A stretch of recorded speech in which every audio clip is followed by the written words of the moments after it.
저작권은 인간의 사상 또는 감정을 표현한 창작물에 대한 권리를 말하는데요. 올해부터 명탐정 셜록 홈즈나 해밍웨이의 여자없는 남자들 등 전 세계적으로 유명한 작품의 저작권이 소멸해서 자유이용 저작물에 편입되었다고 합니다. 이제부턴 누구나 자유롭게 해당 작품의 스토리와 캐릭터를 이용할 수 있고 합법적으로 공연되거나 각색할 수 있다는 의미로 생각하시면 되는데요.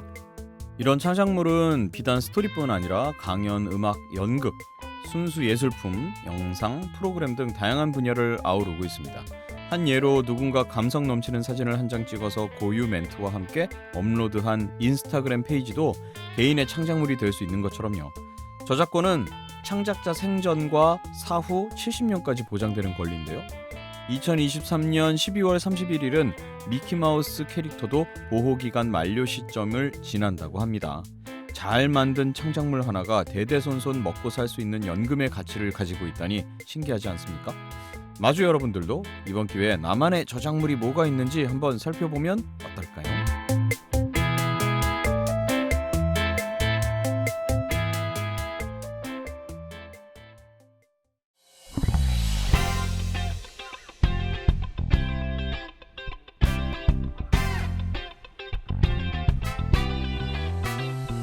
안녕하세요. 오버드 라디오 175회 홍범기 신용우입니다.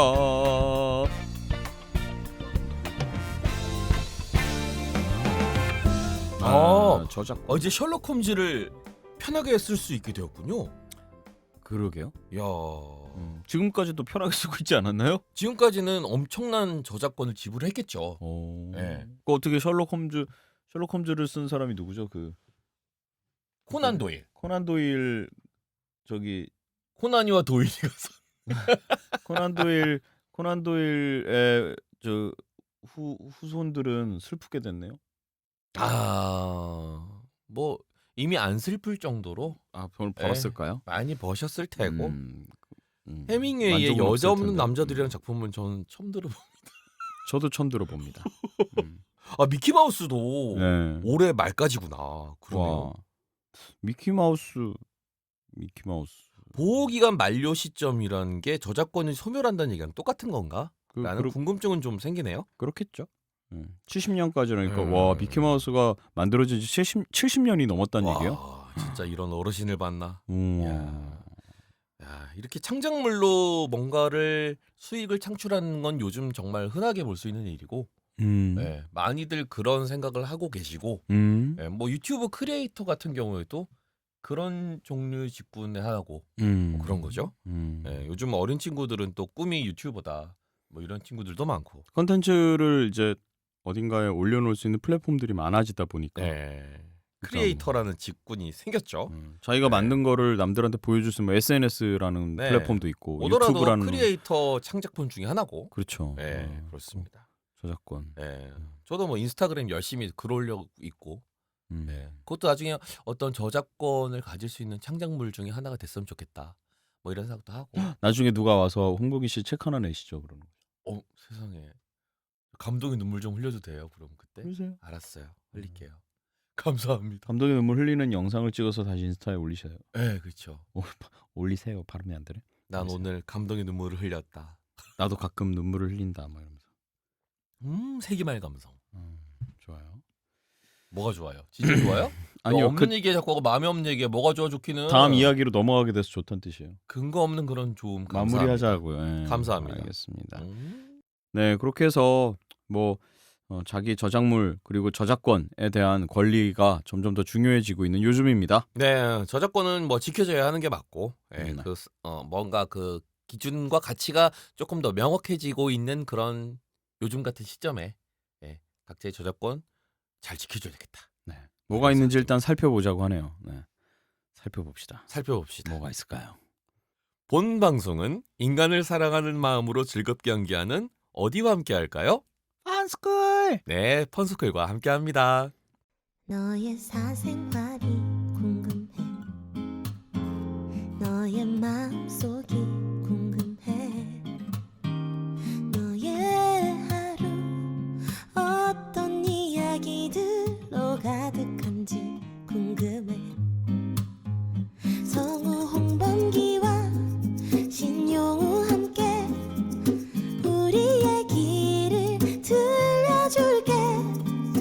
기호 강할 준비 됐나요? 들어봐 오버더 라디오. 오버 더 라디오.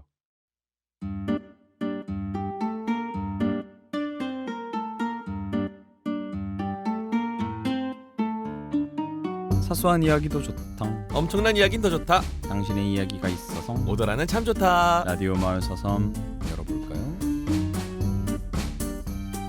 네, 라디오 마을 서 왠지 되게 라디오 마을 서 되게 오랜만에 하는 느낌이죠, 왜? 우리 저번 달에 건너뛰었잖아요. 아, 그렇군요. 네, 라디오 마을 그렇습니다. 서섬 사연 한번 오늘 좀 많아 보여요. 자, 한번 달려보도록 하겠습니다. 안녕하세요. 오더라를 애청하는 한 청취자입니다. 제 직업은 물리치료사예요.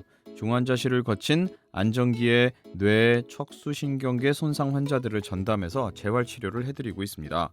제 말과 표정, 행동만으로도 환자들의 마음과 신체적 기능까지 향상시켜주는 보람된 직업이고요. 그냥 이야기를 들어주고 공감해주는 것뿐인데도 고맙다, 수고했다라는 말을 수없이 듣게 되는 너무나도 감사한 직업입니다. 초반에는 국시 합격과 면허 취득의 설렘만이 가득한 취업 새내기에게 결코 쉬운 직업은 아니었습니다. 여자 치료사란 선입견에 갇힌 분들의 치료에 대한 불신 때문에 퇴근 후 매일 공부했어요. 또 불가피하게 신체 접촉이 필요한 재활치료 특성상 간혹가다 날라드는 이상한 농담들에 대처할 말빨 스킬이 필요했습니다. 사람의 신체와 마음을 치료해야 하는 직업이기에 환자와 보호자들을 대하면서 감정 노동도 끊임없이 반복해야 했죠. 잠시 쉬는 시간이라도 자칫 한눈을 팔면 환자들의 무의식적 돌발 행동과 낙상 등의 의료사고가 나기 때문에 몸과 마음이 바쁜 하루를 보냅니다. 그래도 차츰 경력이 쌓이니 선입견도 사라지고 각양각색의 환자 응대와 바쁜 일상이 익숙해진 현재가 됐어요. 하지만 이런 제게도 어려운 일이 있습니다. 바로 우울감과 정서적인 불안감을 가진 환자분들을 치료하는 것이에요. 그런 환자분들 중에서도 특히 가족에 연관된 경험 몇 개를 짧게나마 전해드리려고 합니다.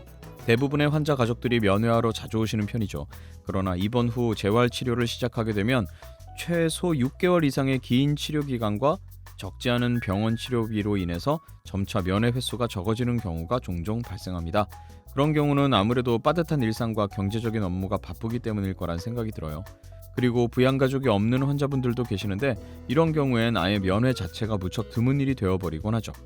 하지만 환자분들이 대부분 인지와 기억력 장애가 있으시다 보니 이런 상황들을 아무리 설명해드려도 금세 잊으시는 분들이 많으세요. 그래서 치료 때 치매 어르신들이 종종 자식들이 병원에 한 번도 면회 안 온다면서 찾아오면 그때 치료받겠다 하시는 바람에 제가 대신 가족분께 전화하는 척 연기하면서 선의의 거짓말을 하기도 했고요. 어떤 분들은 저를 가족으로 착각하셔서 치료하는 30분간 딸과 손녀가 되어드리기도 했습니다. 또 다른 분은 가족들이 보고 싶다고 우울해서 치료 안 받겠다고 하셔서 제가 말동무하면서 정원을 산책하고 운동을 시켜드린 날도 있었어요. 치매로 인해 계신 곳의 장소, 시간, 날짜, 심지어 본인의 이름마저 헷갈리셔도 자녀분 이름 하나만큼은 정확히 기억하신 분도 계셨는데 몇 번 더 같은 평가를 해도 너무 정확히 맞추셔서 놀랐던 상황도 있었습니다. 치료 시간마다 항상 귀찮다, 힘들다, 걷는 것도 싫어하던 환자분께서 오랜만에 찾아오는 자식들에게 잘 걷는 거 보여야 한다고 부지런히 워커를 잡고 보행 연습을 하신 날도 떠오르네요. 이뿐만이 아닙니다. 뇌손상 후유증으로 감정조절 기능이 약해져 난폭 행동을 보이셨던 분도 가족들의 말 한마디면 금세 안정을 찾고 치료를 받으셨어요. 그때 다친 제게 연신 미안하다며 사과하시는 가족분들 모습에 제 몸의 상처보다 마음이 더 아팠습니다. 또 다른 환자분은 심한 뇌손상으로 멍하게 허공을 보며 치료실 침대에 누워 계셨는데요. 어쩌다 다른 분들이 나누는 대화 중에 가족에 관한 이야기가 있으면 그걸 들으시고 목에 유지된 호흡관으로 인해 쌕쌕하는 숨소리뿐인 그런 소리조차 낼 수 없는 울음을 뱉어내곤 하셨습니다. 그 모습에 저도 같이 울컥했던 적이 있어서 그분께는 절대 가족에 대한 얘기를 하지 않았고 혹시나 해 그분 치료 시간 때는 주변에 양해를 구했던 날도 있었더랬죠. 이러한 감정과 행동의 변화들은 언제나 가까이 있기에 그 소중함이 더없이 무뎌진 가족이란 존재였던 것 같아요. 환자분들의 마음속 우울감, 정서적 안정을 위한 치료는 제가 아닌 가족이란 존재만이 할 수 있었고 이보다 확실한 재활치료의 동기부여도 없더라고요. 치료 계획을 세우기 위해 주기적으로 환자분들께 묻게 되는 최종 치료 목표에 대한 대답은 모두 한 가지였어요. 그분들이 가장 원하는 건 잘 걷고 잘 뛰는 신체적인 자유가 아니라 어떤 모습으로든 얼른 퇴원해서 그냥 가족들과 함께하는 것이었습니다. 병원이란 낯선 공간에서 몸이 불편하신 분들이 가족이란 존재를 통해 상처받고 다시금 치유되는 모습들을 수년간 보고 있자니 너무나 안타까웠어요. 두 분과 마주님들의 기억 속에 혹시나 가족에게 소홀했거나 서운했던 마음과 상처를 주고받은 모습들이 있다면 제 경험담을 통해 가족의 소중함을 다시 생각해 보셨으면 합니다. 가까이 곁에 있다는 당연함에 취해 그 귀함이 너무 옅어져 버리진 않았는지 말이죠. 여러분이 힘들거나 아플 때 언제든 대가 없이 마음 편히 위로받을 수 있는 단 하나의 존재는 바로 가족일 겁니다. 특히나 우리 부모님들, 제가 어르신들과 항상 가까이 하기에 보고 느끼는 것이 있습니다. 자녀의 시간은 앞으로 나의 일을 계획하며 자신의 미래를 향해 흘러가지만 우리 부모님들은 부모라는 역할을 맡게 된 그 이후부터 언제나 당신이 아닌 자녀들을 향해 자신의 시간을 흘려보낸다는 사실을요. 점점 추워지는 겨울, 지금 옆에 계신 소중한 가족에게 우리 마주님들이 먼저 사랑을 담은 말 한마디와 따뜻한 마음을 전해 언제나 행복하셨으면 좋겠습니다. 연말에 듣기에는 조금 무겁고 지루할 약간 고리타분한 주제이지만 제 직업이 조금 남다르기에 전할 수 있는 이야기인 것 같아요. 최근 코로나로 갑작스럽게 소중한 가족의 이별 뒤 더 잘해드리지 못해 후회하고 있는 한 사람이 들려드리는 진심 어린 이야기로 남았으면 합니다. 긴 글 열심히 읽어주신 성우님과 들어주신 마주님들께 감사드리고 모두 건강 잘 챙기시길 바랍니다. 자, 그리고 출신으로 용우님이 지난 57회 방송에서 물리치료사에 대한 좋은 경험을 짧게나마 이야기로 남겨주셔서 힘내서 일하고 있어요. 감사 인사드리고 12월 16일 범기님의 탄신일도 진심으로 축하드립니다. 오더라도 항상 응원하겠습니다 라고 보내셨습니다. 좋은 얘기 적어주셨네요. 네, 살짝 길었지만 네. 그래도 뭐 하나 빼놓을 수 없는 그러니까 이야기들이어서 이런 좋은 글들은 사실 편집하기도 어려워요. 네. 그냥 고스란히 전해드리는 게 마음을 전하기가 더 우리 좋아서. 개미와 배짜기님의 배짜기. 배짜기님의 물리치료사가 전하는 가족 그 소중함에 대한 이야기라고 네. 부제를 달아서 보내주셨어요. 정말 직접적으로 이런 경험을 할 수 있는 그런 위치에서 일을 음. 하시는 분이라 음. 조금 더 내용이 와닿았던 것 같고요. 네. 네. 가족의 소중함, 건강에 대한 소중함은 정말 네. 입이 아프게 반복해도 부족한 것 맞습니다. 같습니다. 연말에 듣기에 조금 무겁다고 얘기해 주셨는데 네. 연초라서 너무 좋아요. 네, 괜찮습니다. 이렇게 한 해 시작할 때 조금 더 이런 가족들에 대한 또 어제가 명절이었지 않습니까? 맞습니다. 예, 명절 지나고 나서 조금 뭔가 좀 명절에 또 은근히 또 싸우는 분들 계세요? 싸우기도 하고 네. 사실 명절 때만이라도 찾아뵙는 친척들과 가족들을 귀찮아하고 불편해하는 사람도 꽤 많아요. 네. 네. 명절이 마냥 좋지 않을 수도 있으니까. 맞아요. 어쨌든 그럴 때만이라도 조금 더 가족이다 이런 생각으로 마음을 조금 행복하게 가지셨으면 좋겠어요. 자, 좋은 글 보내주신 우리 개미와 배짜기님 감사드리고요. 자, 다음 사연 또 읽어보도록 하겠습니다. 인수진님이 보내주신 사연입니다. 안녕하세요. 평소 오더라를 자주 듣고 있는 20대 초반 여성입니다. 이렇게 사연을 보내는 이유는 제 남자친구 때문입니다. 때는 이번 연도 10월 중순, 저번 연도겠네요. 그때 당시 저와 남자친구는 데이트가 있었는데요. 저희 집 근처 역 앞에서 만나기로 했습니다. 문제는 그때부터였습니다. 길을 가다가 그만 보고 말았던 것입니다. 제 남자친구가 제가 모르는 낯선 여성과 함께 걸어가고 있는 모습을요.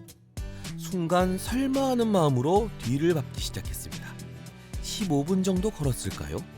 갑자기 눈앞에 두 사람이 어느 액세서리 가게 앞에 딱 멈추는 게 아니겠습니까? 심지어 둘이 같이 거길 들어가더라고요.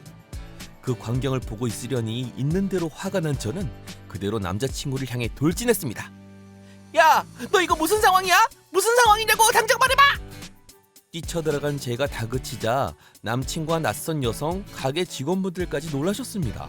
특히 당황한 남자친구는 너무 놀라서 입에서 사투리가 튀어나왔어요. 원래 놀라면 사투리를 하거든요. 오메, 이게 뭐다냐? 네가 여기 왜 있냐?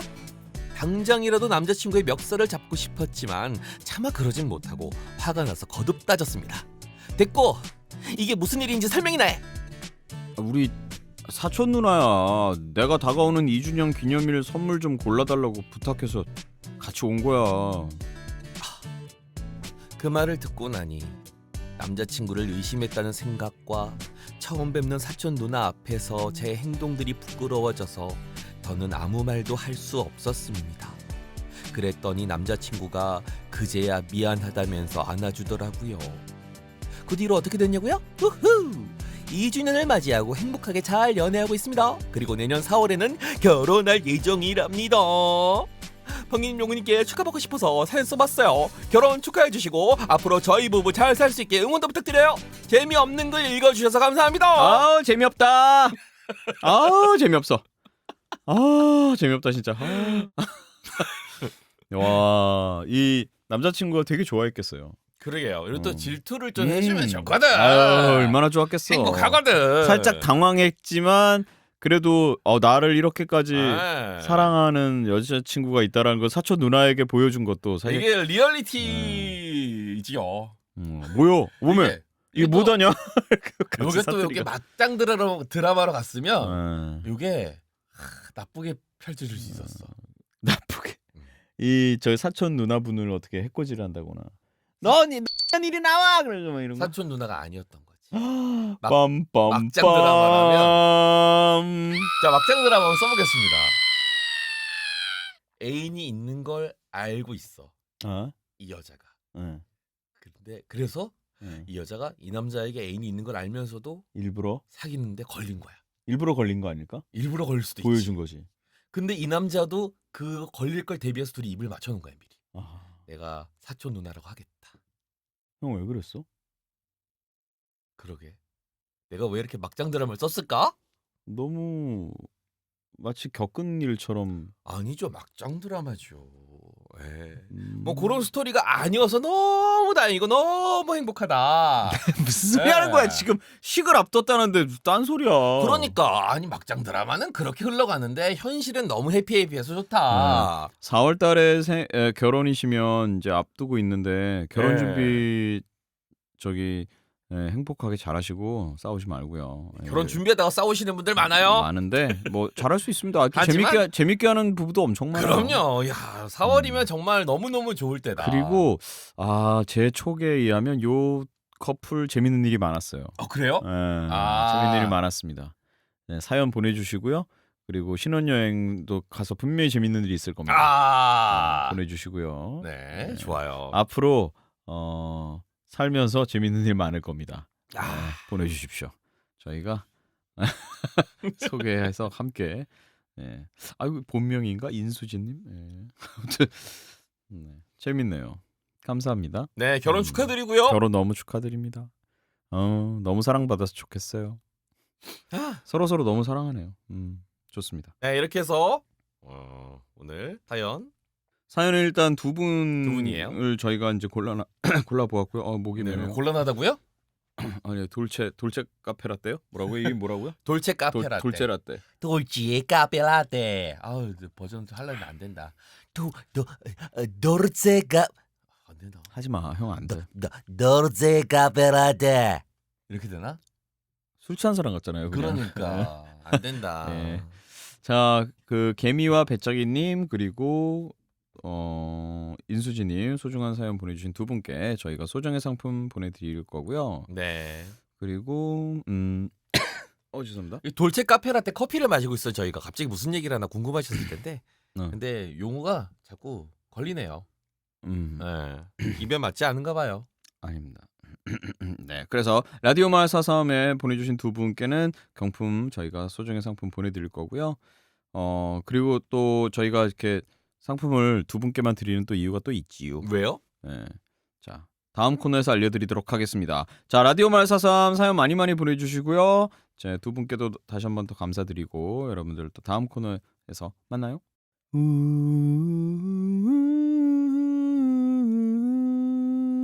겨울엔 눈. 눈에는 눈.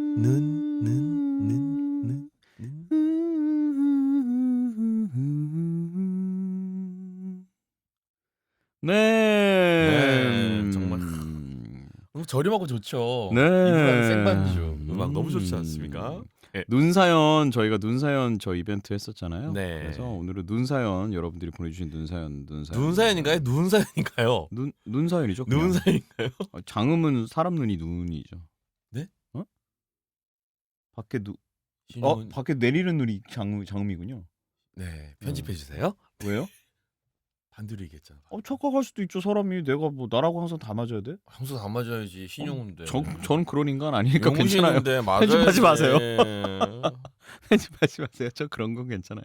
여러분 우리 용우신의 신뢰도 높은 목소리에 속으시면 안 돼요. 네. 난 아무도 속이지 않았는데 형이 지금 그런 프레임을 씌우고 있는 거예요. 그 나는 프레임 원래 씌운다는 실수가 많은 말도, 인간일 뿐이에요. 프레임 씌운다는 말도 자꾸 믿으시면 안 돼요. 자, 눈 관련 사연을 저희가 받아봤는데요. 그럼 첫 번째 보내주신 사연 한번 어떤 분이 보내주셨는지 한번 들어보도록 할까요? 엔짱님이 보내주신 첫눈. 안녕하세요, 엔짱입니다. 오더라 주제 사연에 쓸만한 게 없을까 하며 눈과 관련된 추억들을 하나씩 꺼내보다가 문득 그런 생각이 들었습니다. 내가 맨 처음으로 눈을 봤을 때는 언제였고 또 무슨 생각을 했지? 분명 아주 어렸을 때 봤을 거고 그래서인지 첫눈의 감상 따위는 기억나질 않더라고요. 하지만 제가 초등학교 6학년일 때 눈을 처음으로 봤던 누군가와의 추억은 또렷이 기억하고 있어서 그 이야기를 한번 해보려고 합니다. 초등학교 6학년 졸업을 앞둔 겨울방학의 어느 날 퇴근하신 아빠가 다음 주부터 얼마 동안 우리 집에 손님이 와서 머무를 거라고 말씀하셨습니다. 그 손님은 아빠가 다니는 회사에 산업연수를 오게 된 네팔 아저씨이고 기간은 잘 기억나진 않지만 한동안 우리 집에 함께 머무르며 아빠와 함께 회사에 출근할 예정이라고 했습니다. 제가 어렸을 때 아빠는 1년 이상의 긴 해외 출장을 자주 나가셨는데요.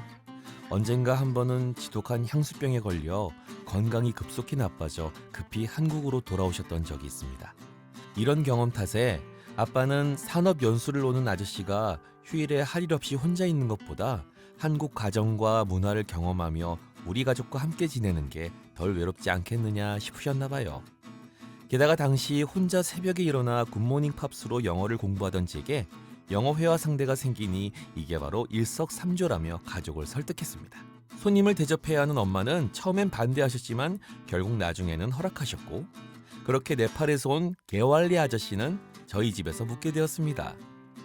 게왈리 아저씨는 작은 키에 가무잡잡한 피부를 가진 금방 얼굴 전체가 붉어지는 부끄럼쟁이였습니다.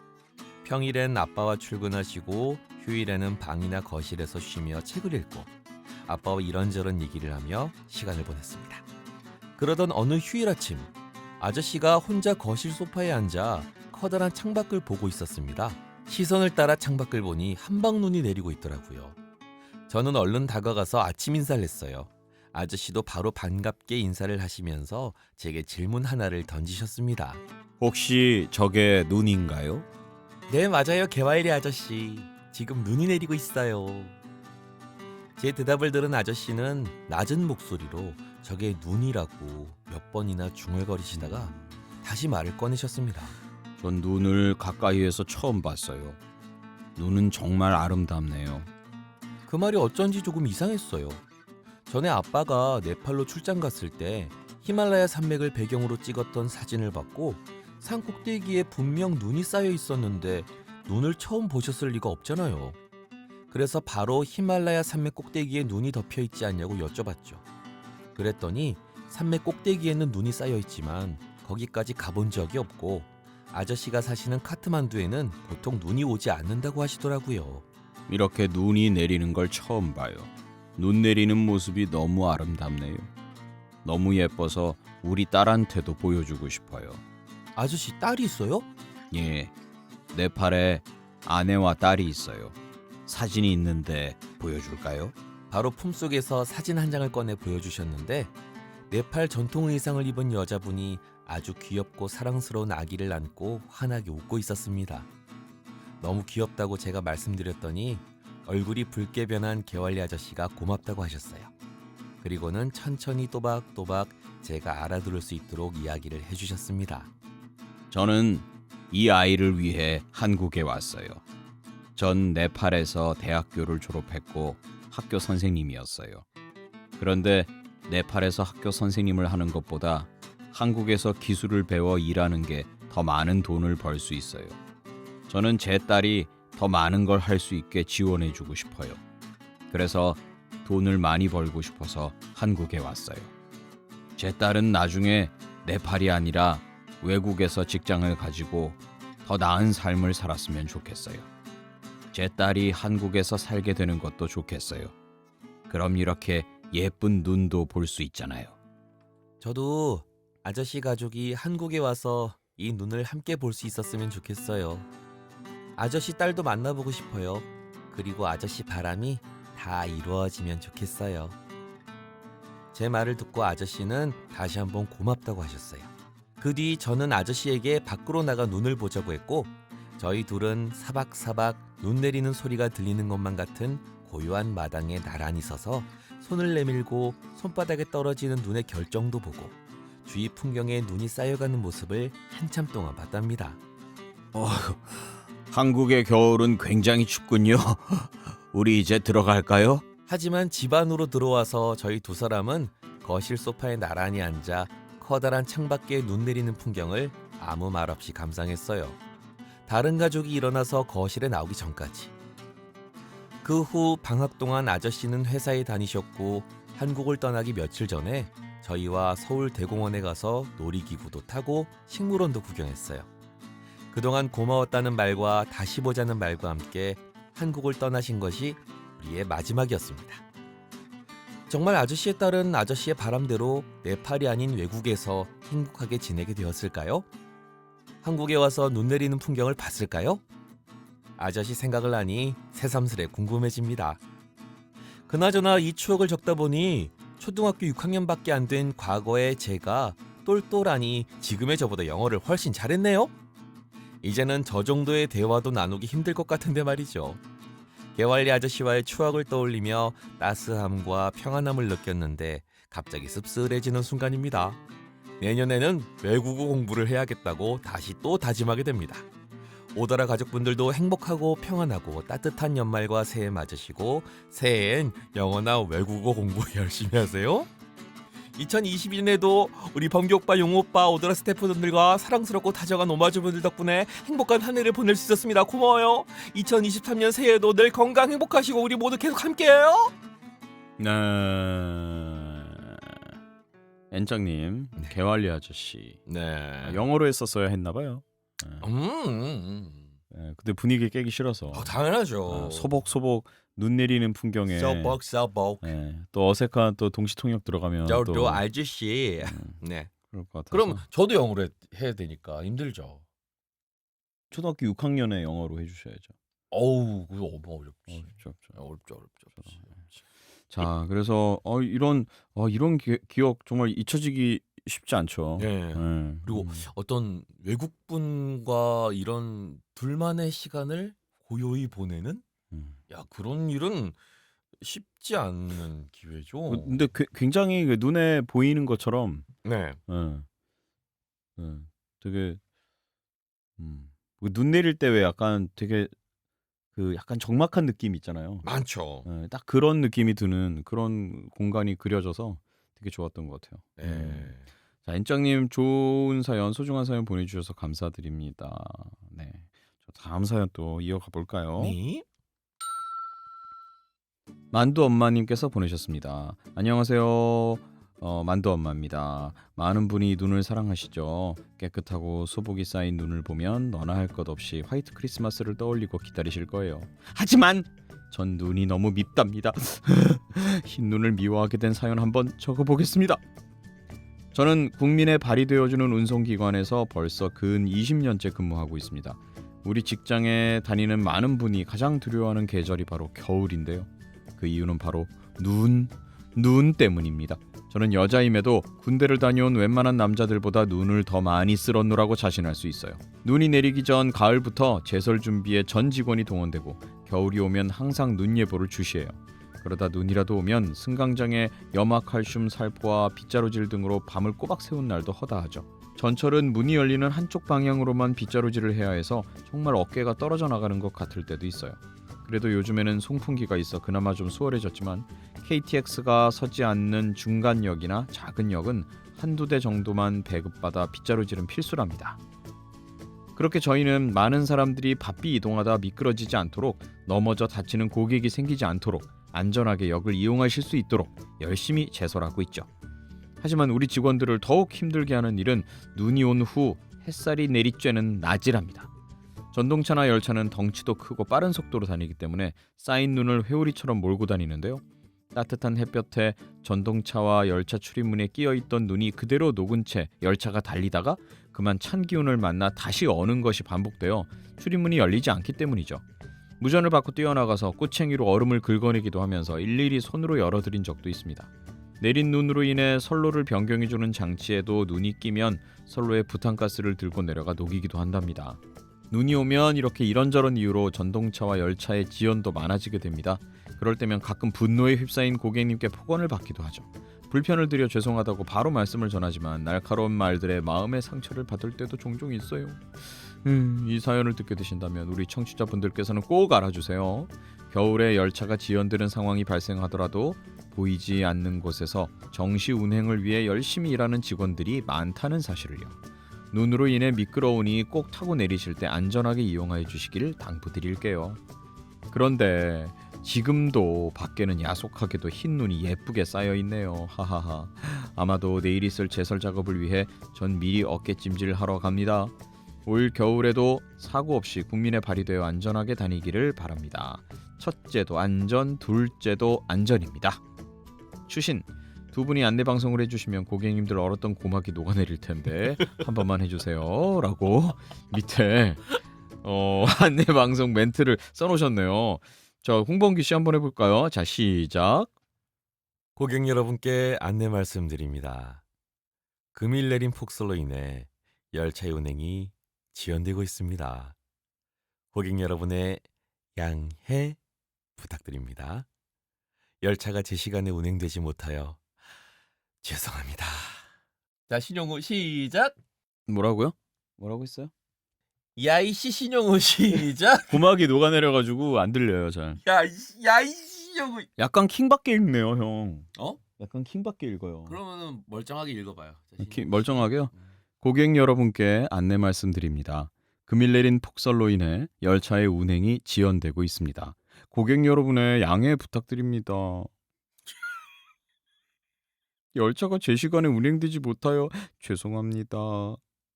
죄송합니다. 뭐야, 킹 받는 건 나 하나로 좋게. 약간 이것도 킹받네. 그것도 킹 받어. 그럼 그냥 되게 매트하게 읽어야 돼. 고객 맞아. 여러분의 양해 부탁드립니다. 열차가 제 시간에 운행되지 못하여 죄송합니다. 뭐 이런 거. 아 근데 요즘은 그 지하철에서도 이렇게 안내 멘트 되게 좋은 목소리로 맞아요. 본인 의견을 이렇게 얘기해 주는 그 음. 운행하시는 기관 뭐라 그러지? 맞아요. 열차 운행 기장님? 기장님이라 그래야 되나? 정확히 기관사님? 기관사님. 기관사님? 뭐라 그 정확한 명칭이 뭐지? 기장님. 그런가? 기장님인가? 아닌가? 모르겠다. 어쨌든 그 목소리- 은하철도 999에 그 누구예요? 목소리 겁나 좋으셔. 네. 말도 되게 잘하시고. 고객 나 여러분께 안내 깜짝 놀랐다니까. 말씀드립니다. 금일 그리고 내린 막 폭설. 하루를 마무리할 때 오늘도 수고하셨다면서 이런 위로의 멘트 아, 쳐주시는 진짜? 분도 계시고. 아이고. 진짜 너무 좋으신 분들 많아요. 가끔 가다가 너무 그런 분들도 계신데 눈을 직접 치우는 일을 하시는 우리 사연 보내주신 만두 엄마님도 계시고. 근데 약간 위험하기도 하고요. 그죠? 이렇게 네. 안전사고 예방을 위해서 사실 그 안전을 위해서 일하시는 분들은 굉장히 위험한 환경에 노출되어 있는 경우가 많은데 아까 나 부탄가스 들고 내려가신다고 해서 깜짝 놀랐어요. 그거 씩 하는 거. 토치. 맞아. 그거 쓰셔야 되는구나. 그리고 하긴 막 써야지. 이런 거 뭐 아무튼 안 그러면 안 녹을긴 할 거예요, 그죠? 그렇죠. 이게 그리고 한계가 이게 있을 뭐 거예요. 작은 어떤 기계들도 아니고 큰 기계들을 다루는 곳은 네. 조심해야 그리고 돼요. 사고가 한번 나게 되면 엄청나게 크게 날 수 있는 맞아요. 곳이라서 더 신경 써서 이렇게 매해 겨울마다 고생을 하시네요. 정말 감사합니다. 네, 만두 엄마님 저희는 걱정 마시고요. 네, 만두 엄마님 건강 그리고 혹시나 위험하지 않으실까 걱정입니다. 저희는 건강 조심하시고 항상 네. 위험해서 안전 잘 챙기시고요. 네, 덕분에 저도 잘 다니는 것 같아요. 네, 저희가 감사합니다. 네, 항상. 자, 그리고 또 좋은 사연 보내주셔서 감사드리고 뭐 마냥 눈에 대한 좋은 기억은 아니지만 어쨌든 눈에 얽힌 매우 소중한 사연이었던 것 같아요. 다음 사연 또 가보도록 할까요? 우르르 쾅님께서 보내주신 눈앞이 깜빡깜빡. 안녕하세요. 평범한 20대 마을 주민이에요. 기억을 더듬어 눈 사연을 보냅니다. 때는 작년 한여름 저녁 7시 반 집에서 화상회의 중이었어요. 그런데 갑자기 초점이 있는 듯 없는 듯 하던 눈앞이 깜빡하더라고요. 순간 번개가 치듯이요. 비가 오나 싶어 창밖을 봤지만 하늘은 깨끗했습니다. 아니면 혹 제가 눈 깜빡한 걸 착각했나 싶었어요. 평소에도 그랬던 적이 좀 있었거든요. 근데 이게 점점 빈도수가 높아지더라고요. 20분에 한 번, 10분에 한 번, 5분에 한 번? 약간 통증이 있는 것 같기도 해서 눈 마사지를 해줬습니다. 다행히 조금 나아지는 것 같아 다시 회의 화면에 집중했어요. 그 순간 일이 일어났습니다. 노트북 화면이 막 깜빡였습니다. 얘가 이럴 리가 없는데 혹 프로그램이 이상한 건가 싶어서 얼른 다른 창을 띄워봐도 마찬가지였어요. 어버버하며 당황하는데 노트북만 그런 게 아니었습니다. 그냥 제 시야 전체가 깜빡깜빡하고 있었던 겁니다. 눈을 꼭 감았다가 조심스레 떠도 여전히 깜빡깜빡깜빡. 불어 눈을 깜빡이지 않고 뜨고 있어도 깜빡깜빡깜빡. 정말 당황스러웠습니다. 시간이 지날수록 속도가 빨라져서 무슨 사이키 조명을 달아놓은 양 엄청난 속도로 깜빡거렸습니다. 사실 제가 20대이긴 하지만 안압이 좀 높은 편이고 녹내장 의증도 있어 1년에 한 번 검사를 받는데요. 올해는 하필 검사 시기가 한참 지난 상태였습니다. 그러니 이런 상황들이 급격히 불안해질 수밖에 없었어요. 저는 급히 회의창을 나와 떠오르는 대로 검색을 했습니다. 눈앞이 캄캄 사이키라고 쳤지만 아무것도 안 나오고 다시 눈앞이 캄캄이라고 치니 눈앞이 캄캄하다가 쓰러지신 분 혹은 쓰러질 것 같았다는 분 등 비슷한 상황인 듯한 글들이 많이 나왔습니다. 그때 그 기분이란 왠지 갑자기 숨도 잘 안 쉬어지는 것 같고 눈앞이 하도 깜빡이니까 어지럽기도 하면서 눈물이 주룩 났습니다. 그런데 이게 또 119를 부르자니 그것도 처음이라 너무 무서워서 못 부르겠더라고요. 그래서 일단 엄마에게 전화를 했습니다. 본가에서 집까지 거리가 걸어서 10분 정도거든요. 엄마를 기다리는 사이 점차 빨라지던 깜빡임은 어느 정도 속도를 계속 유지하면서 여전히 사이키처럼 깜빡거렸고 저는 눈을 꼭 감은 채 엄마를 기다렸습니다. 세상에 그 짧은 시간 동안 얼마나 많은 생각을 했는지 또 그 10분이 얼마나 길게 느껴지던지 엄마가 정말 다급하게 오셨는지 문 여는 소리마저도 급했습니다. 그리고 방에 들어오자마자 저에게 말씀하셨어요. 뭐가? 뭐 이렇게 깜빡거리노? 이쯤부터 저는 이상함을 느꼈습니다. 갑자기 눈물이 쓱 들어갔습니다.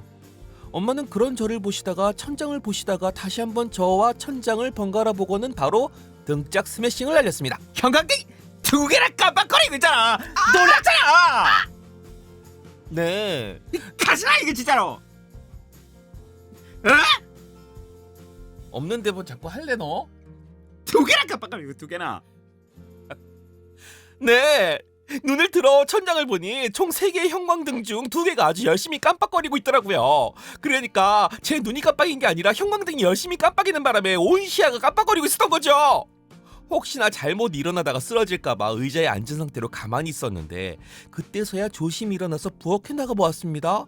시야는 아주 말짱 깔끔 그 자체였습니다. 세상이 이렇게 밝더라고요. 지금 생각하면 그때 119를 부르지 않아서 얼마나 정말 다행인지 모르겠어요. 그 이후로 더더욱 신경 써서 제 몸도 집도 꼼꼼히 살피고 있습니다. 물론 살핀다고 안 아프고 고장 안 나는 건 아니겠지만 예방은 할 수 있고 작은 불은 큰 불로 만들진 않을 테니 말이에요. 새해입니다. 두 분 성우님도 마을 주민분들도 올해 한 해 건강히 보내시길 바랄게요. 특히 자신의 건강을 너무 믿지 마시고 건강검진 꼭 합시다. 추신 이후에 집안 형광등은 모두 LED 등으로 교체하였습니다. LED 등도 그렇게 됩니다. 저 LED 등 그렇게 된 적 있었잖아요. 네. 방에서 춤췄잖아요. 네. 사이키 됩니다. 너무 멋있더라고요. 저도 처음에 약간 진지한 내용인가? 무슨 소리야? 그러니까 놀랬잖아요. 기본적으로 정작 눈도 그 눈이 아니잖아요 지금. 제가 우리 이거 얘기할 때 그 눈 이 눈 다 된다 그랬어요. 그랬어요. 그랬었어요. 그래요. 네, 네. 맞아요. 그래서 저도 살짝 이거 눈 안 좋으신 건가 그랬는데. 예. 놀랐잖아. 뭐가? 뭐 이리 깜짝깜 두 개나 꺼졌잖아. 엄마! 가시나 이거. 아유. 경관등이 10분 앞에 나 살 거 뭐야? 밖에 사다고 이 사다리고 사다리. 네, 네. 다행이네요. 이게 근데 이게 불이 그러면 착각할 수도 있어요. 그럼요. 있어요. 그리고 이분은 또 눈에 약간의 그 불안함이 있었기 때문에 더 그렇게 느끼셨을 것 같아요. 근데 실제로 근데 몸이 안 좋거나 뭔가 쇼크를 당하면 시야가 그렇게 돼요. 흐려지죠. 저도 네. 경험한 적이 여러 번 맞아요. 있습니다. 네. 아, 여러 번이나 있어요? 네. 예전에 첫 번째 경험은 뺑소니 차에 한번 제가 친 적이 있어요. 그래갖고 그때 아무튼 정신은 멀쩡하다고 생각했는데 경찰차 뒤에 나중에 실려서 병원에 실려갔는데 뒤에 이제 잠깐 이렇게 부딪히고 나서 주변에 이제 제 친구들이랑 막 선후배들이 막 모여서 괜찮냐고 하고 있는데 몸은 괜찮은 것 같은데 정신을 바짝 차려. 근데 추운 날이었거든요. 근데 시야가 정말 이렇게 그거 알아요? 그 007 영화 오프닝 보면 이렇게 삐빙 조그만한 점으로 이렇게 쫙 모이잖아요. 네. 그런 것처럼 이거는 이제 큰 거에서 점점 작아지는 거예요. 바늘구멍처럼 점점. 그래서 시야가 점점 어두워지는 거예요. 그래서 근데 눈을 분명히 뜨고 있는데 앞이 안 보이더라고요. 약간 그 시신경의 충격이었나 모르겠어요. 그래가지고 나 잠깐 누워 있을게. 나중에 이제 좀 안정을 찾고 눈을 뜨니까 보이더라고요.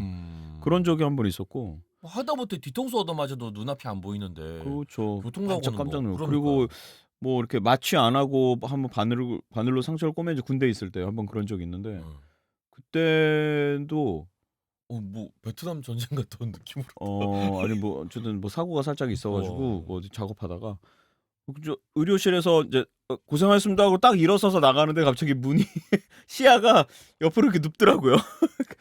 그거는 단순히 시야의 문제는 아니구나. 몸이 옆으로 누운 거군요. 근데 그때도 살짝 점점 흐려지더라고요. 시야가. 그래서 균형을 잃었어요. 그게 확실히 컨디션이 안 좋거나 뭐 몸에 쇼크를 이제 받으면 시각적으로 우리가 갖고 있는 말초신경이나 이런 자율신경계 쪽에 분명히 문제가 생기는 것 같아요.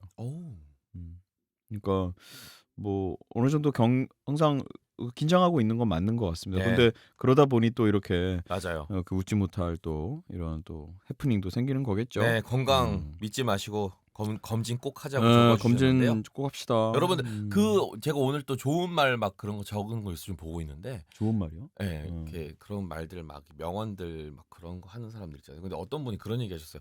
건강을 그 디폴트를 안 좋은 상태를 디폴트로 놔야 된다고.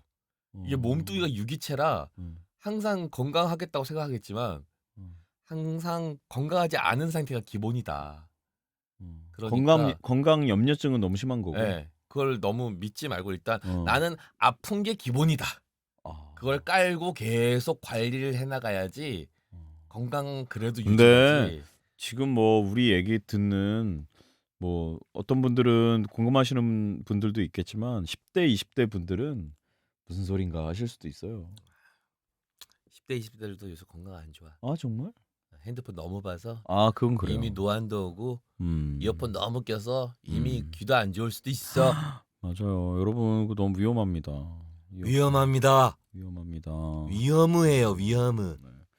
뭐 그렇게 급한 일 있다고 맨날 핸드폰을 보고 있어요. 길 걸어갈 때도. 이 아저씨 같은 얘기. 신용은 또 시작이다.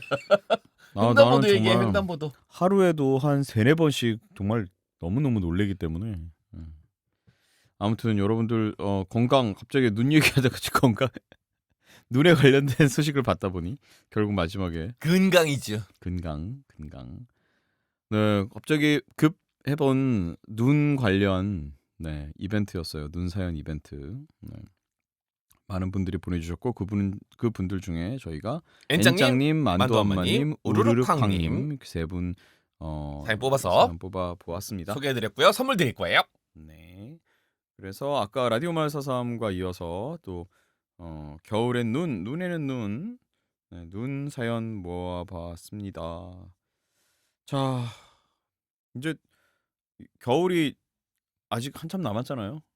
한참은 아니지만 올해 또 눈이 그렇게 많다네요. 또요? 네, 올해 눈이 많이 온대요. 그런 예보가 있었어요. 뭐 되게 먼 옛날 같긴 하지만 작년 여름에 비도 엄청 왔었잖아요. 맞아요. 네. 근데 얼마 안 된 것 같아요. 진짜 비는. 그래요? 불과 전 얼마 되게 전인 옛날 얘기 같은 그래요? 느낌이 들어요. 자, 여러분들 아무튼 뭐 좋은 기억도 있고 뭐 안 좋은 기억, 슬픈 기억, 행복한 기억 모두 많겠지만 네. 어쨌든 조심합시다. 네. 눈은 조심해야 하고 네. 눈 건강도 조심해야 하고. 그렇죠. 네. 눈 때문에 건강이 나빠질 수도 있고 눈이 나빠질 수도 있고. 그러네요. 네. 자, 그래서 저희 또 특별하게 특별했어요. 눈 사연 받아서 저희가 또 이렇게 이벤트 해보았습니다. 네. 눈에는 눈. 얘는 이. 갑자기 왜 붙이는 거야? 그거 왜 붙이는 거야? 그러니까 자연스럽게 생각이 났어요. 와. 이에 관련된 이벤트도 해볼까요? 이해는 이. 이해 관련돼? 네. 그러면 치아도 좋고 네. 벌레도 좋습니다. 벌레 뭐 요즘에 이가 있간? 아니면은 원투 이간 아니 원투 할 때 둘도 괜찮아요. 네. 뭐 모든 이 다 환영합니다. 모든 이. 사람 그이 할 때 이. 되겠다. 그 이. 예, 그 이의 그 이. 뭐 그것도 괜찮아요. 그 남자는 이빨이 잘생겼었다. 뭐 그런 것도 괜찮고요. 건치 남자친구였다. 예, 뭐 어쨌든 건치 여자친구였다. 네. 이에 관련된 사연 받아보도록 하겠습니다. 이에 관련된 사연. 갑자기 또 눈에는 눈, 이에는 이. 신용우가 참 이렇게 막 네. 던져놓는 거 의외로 잘한다니까. 좋아요. 잘해요. 네. 좋아요. 그래요. 좋아요. 자, 그래서 다음에는 이 관련된 사연 이벤트 받아보도록 하겠습니다. 갑자기 또 정한 거예요, 여러분. 네. 많이 참여 부탁드리고요. 이게 뭐야? 이에는 이. 자, 만주성 듣고 올게요. 근데 저기 앉은 멋쟁이 두 남자 자꾸 나의 맘 후끈 달아오르게 해 어쩔 수 없잖아 그래 오늘 밤도 그대와 홍범기 신용우 함께해요 성우 팬이라면 함께해요 본방으로 들으면 좋아요 너와 나 over the radio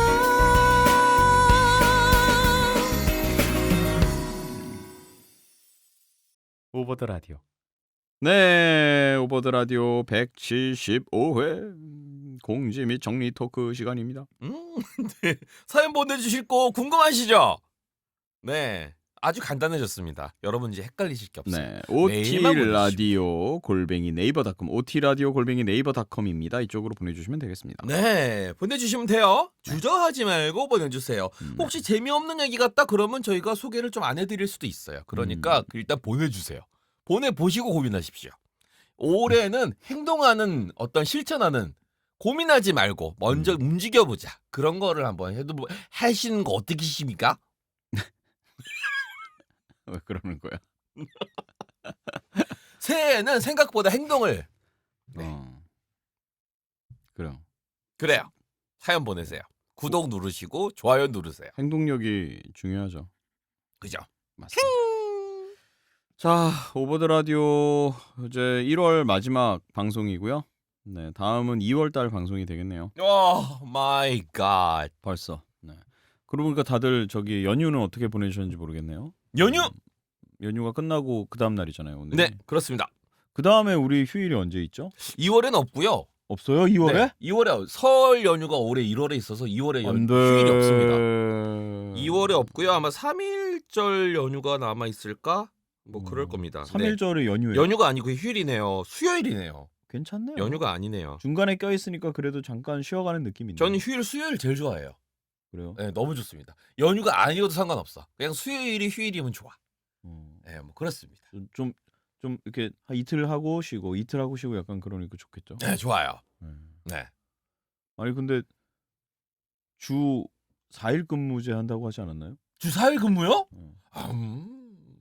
4일 근무는커녕 지금 96시간으로 늘어날 것 같은데 어떻게 된 건지 모르지만 네 그런 꿈을 꾸던 시절도 있었는데 네 아무튼 자 여러분 오버드 라디오 176회 2월 두 번째 주 수요일 날 이제 또 본방으로 찾아뵙도록 하겠습니다. 네. 한 달 동안 또 파이팅 합시다, 여러분. 네, 감사드렸고, 네, 2월부터 또 새해가 시작된다. 이런 마음으로, 예, 또 여러분 2월부터 뭔가 시작해 보시죠. 자. 한 달 약간 아쉽게 지나갔다면 자, 새로 시작하면 되는 자, 거야. 자. 그럼 1월 달에 뭔가 하려고 했는데 딱 그 힘들대 그래갖고 못하신 분들 2월 1일부터 시작입니다. 당연하지. 어제 설이었고, 예, 이제 다시 음력 1월 1일 시작된 거야. 자, 2월 달 우리 오버드 라디오 176회에서 만나요. 우리 그리고 저기 6만 공약 오프라인 행사 있는데요. 예, 구독과 좋아요 많이들 해주시고요. 6만 될 때 봅시다. 두고 볼수 봅시다. 있으면- 이런 뉘앙스인데? 아니요. 볼 수 있을지 모르겠습니다. 우리 오마조분들. 자, 여러분들 오버드 라디오 175회 지금까지 네, 홍광이었고요. 네, 신용우였습니다. 감사합니다. 안녕, 잘 자요. 뿅. 이 방송은 인간을 사랑하는 마음으로 즐겁게 연기하는 어디라고요? 반사가 과 함께합니다.